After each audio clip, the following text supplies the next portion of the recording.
Bismillahirrahmanirrahim. Assalamualaikum warahmatullahi wabarakatuh. Nama saya Aida Nasuha binti Rosli, nombor matrik 051091. Saya merupakan pelajar daripada Ijazah Sarjana Muda Usuluddin dengan Kaunseling semester 7. InsyaAllah saya akan membentangkan mengenai sebuah tugasan daripada mata pelajaran Dirasah At-Tasawuf An-Nasiyah mengenai kitab Hikam, Syarah Hikam Imam Ibnu Athaillah As-Sakandari. Okey. Sebelum saya menerangkan mengenai syarah tersebut, saya ingin menerangkan sedikitlah mengenai kitab ni. Okey, jadi kitab ni yang mensyarahkan hikam ni adalah Syekh Syarnubi. Yang mana Syekh Syarnubi apabila beliau membaca hikam Ibnu Athaillah As-Sakandari, beliau telah mengeluarkan syarah yang mana kata-kata yang digunakan adalah lebih istilah yang digunakan lebih mudah untuk difahami dan lebih jelas. Jadi terdapat 264 kata hikam secara keseluruhan dalam kitab ni, tapi yang saya akan menerangkan hanyalah satu hikam saja, iaitu hikam yang ke-14. Okay, jadi untuk hikam yang ke-14 ni, secara kesimpulannya, sebelum saya pergi lebih jauh, hikam yang ke-14 ni adalah mengenai hakikat sebenar kewujudan. Jadi kewujudan apa dan apakah hakikatnya, dan berbagai-bagai persoalan lagi yang akan cuba dijawab berdasarkan perbentangan ini, insya-Allah. Okey, ini adalah hikam tersebut. Saya akan bacakan, insya-Allah. Bismillah. Al-kaunu kulluhu zulumatu wa innama anarahu zuhurul haqqi fiha. Faman ra'ay al-kaunu wa lam yashhaduhu fihi aw indahu aw qablahu aw ba'dahu faqad a'uzahu wujudul anwar wa hajibat anhu syumsu al-ma'arifu bi sahbil athar. Okey, jadi seperti yang saya telah sebut, hikam ni adalah mengenai hakikat sebenar kewujudan. Okey, dan kita akan tengok penjelasannya. Okay, yang pertama adalah bagi ayat yang pertama, al-kaunu kulluhu zulumatu. Okey, alam ini berada di dalam kegelapan. Okey, jadi kegelapan apa yang dimaksudkan dalam ayat ni? Jadi menurut Syekh Syarnubi, kegelapan yang dimaksudkan adalah alam ni adalah tiada pada asalnya. Okey, tiada. Jadi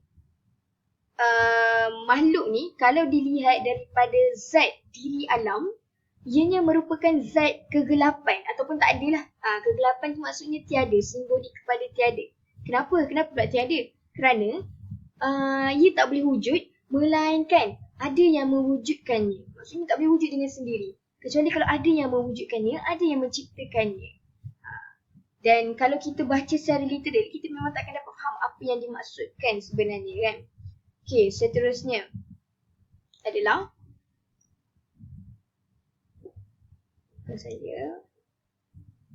yang seterusnya adalah wa innama anaruhu zuhurul haqqu fihi. Tapi yang menerangi kewujudan alam adalah Allah. Okey, dan yang kedua ni dia menjawablah persoalan yang sebelum ni. Yang menyatakan apa?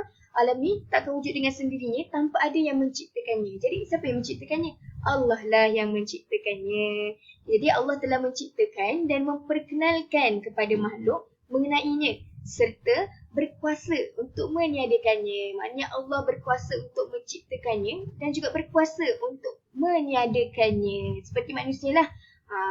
Seperti makhluk-makhluk lain, bukan saja alam lah. Seperti makhluk-makhluk lain. Sebab alam ni alam ni apa maksudnya? Alam ni adalah selain daripada Allah. Selain daripada Allah semuanya adalah alam. Okey. Jadi jelaslah, maksudnya Allah lah yang menciptakan alam. Okey, seterusnya. Faman ra'ay al-kaunu wa lam yashhaduhu fihi aw indahu aw qablahu aw ba'dahu faqad a'udahu wujudul anwar.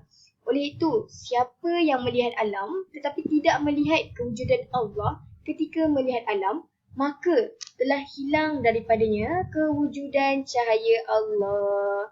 Okay, jadi maksudnya apa kat sini? Bila kita tengok alam,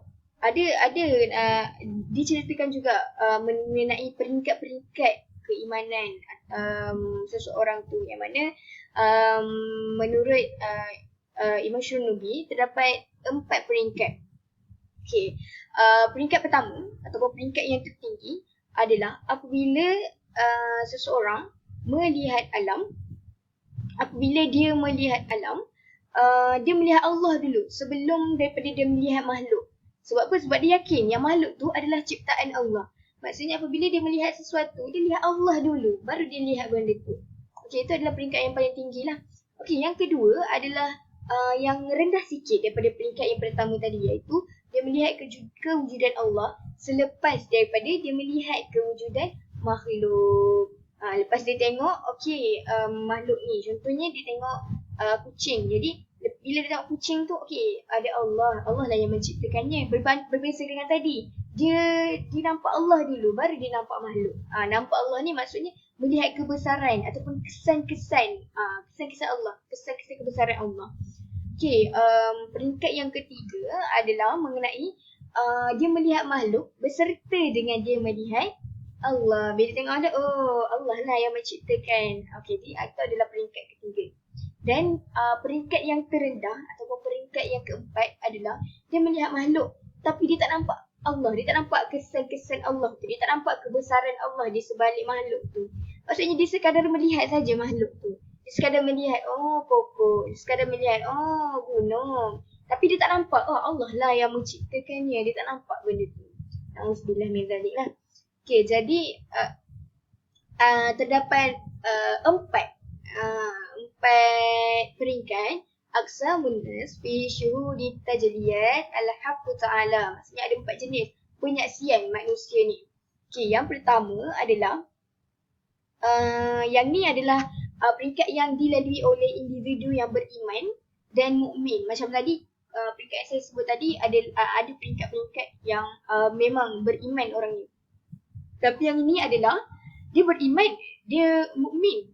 Cumanya dia berfikiran begini. Okey, ada 4. Yang pertama, walam yashhaduhu fihi. Maksudnya bila dia nampak makhluk, dia tak dapat nak menyaksikan, dia tak dapat nak merasai, dia tak dapat nak memahami, tak dapat nak meyakini kebesaran Allah dalam ciptaan alam.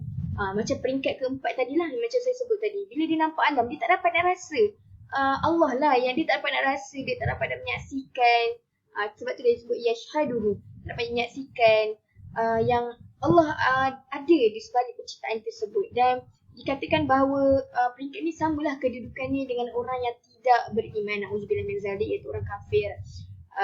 Dan seterusnya, peringkat kedua adalah mengenai walam yashhaduhu indahu. Maksudnya dia tak dapat nak menyaksikan, merasai, memahami dan meyakini kebesaran Allah di sisi ataupun berserta dengan adanya alam. Maksudnya contohlah, bila dia nampak bayi, dia tak nampak kebesaran Allah pada kejadian bayi tu, pada kejadian bayi tersebut. Macam tadi, yashhaduhu fihi, padanya, pada makhluk tu. Yang sekarang indahu, di dalam, maksudnya bersama-sama dengan kejadian tu dia tak nampak adanya Allah. Okey, peringkat yang ketiga adalah walam yashhaduhu qablahu. Dia tak dapat nak menyaksikan, merasai, memahami dan meyakini kewujudan Allah sebelum ciptaan alam. Maksudnya dekat sini mengikut yang telah diceritakan oleh ustaz, yashhaduhu ni ataupun penyaksian ni dia lebih tinggi daripada mengenal.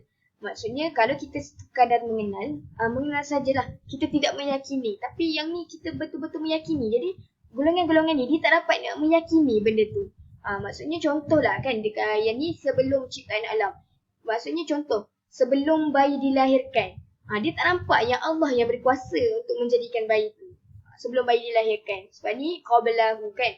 Okey, dan yang terakhir walam yashhaduhu ba'dahu. Macam tadi sebelumnya adalah selepas ciptaan alam ni dia tak nampak pun adanya Allah.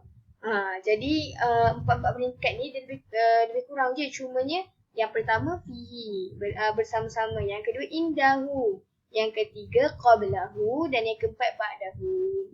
Okay, jadi Syekh Ibn Athaillah juga ada menyebut bahawa apabila kita berinteraksi dengan alam ni, kita sebenarnya dalam tak sedar kita berinteraksi dengan Allah. Maksudnya contoh bila kita tengok alam, oh cantiknya pokok. Jadi waktu tu kita rasa, oh Allah lah yang ciptakan pokok ni.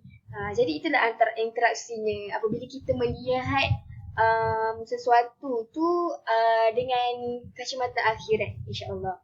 Okay, dan yang terakhir adalah mengenai wahajibat anhu syumusu al-ma'arif bisahabil athar, dan terhijab daripadanya matahari makrifah daripada awan yang tebal. Okay, apa yang dimaksudkan dengan matahari makrifah ni? Dan siapa yang terhijab tu? Okay, jadi menurut Syekh Syarnubi, maksud terhijab daripada matahari makrifah ni adalah terlindung daripada makna-makna kebesaran, keagungan dan tauhid yang menjadikan kita faham mengenai Allah walaupun makna-makna ni jelas dalam ciptaannya. Macam tadilah, bila kita tengok pokok kan, jadi secara automatiknya sepatutnya sebagai seorang yang beriman, kita akan nampak Allah bersama-sama dengannya. Bukannya kita nampak Allah di situ, tapi kita jelas dan kita yakin bahawa ya benar pokok ni dijadikan oleh Allah, maha besar kuasa Allah dan sebagainya.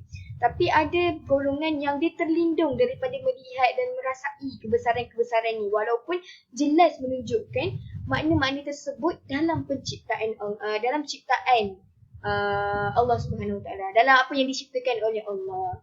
Okay, dan dia terlindung daripada apa? Daripada awan yang tebal. Okay, awan yang tebal ni maksudnya makhluk-makhluk yang dilihat. Maksudnya bila dia dah terlalu ta'ajub dengan makhluk, jadi dia dah tak nampak kebesaran Allah. Dia tak nampak dah kesan-kesan Allah tu. Na'udzubillah min zalik. Jadi segala istilah yang digunakan ni memang tak boleh, menurut Syekh Syarnubi tak boleh diterjemahkan secara literal lah. Jadi apabila kita punya tauhid jelas, kita akan dapat berada di peringkat yang tertinggi tadi, yang mana apabila kita melihat alam, apabila kita melihat makhluk, kita akan melihat juga kebesaran Allah. Kita akan bersaksi, kita akan meyakini bahawa adanya Allah sebalik penciptaan tersebut. Wallahu a'lam, insya-Allah. Semoga apa yang telah disampaikan oleh saya adalah tidak menyalahi apa yang telah diterangkan, insya-Allah. Assalamualaikum warahmatullahi wabarakatuh.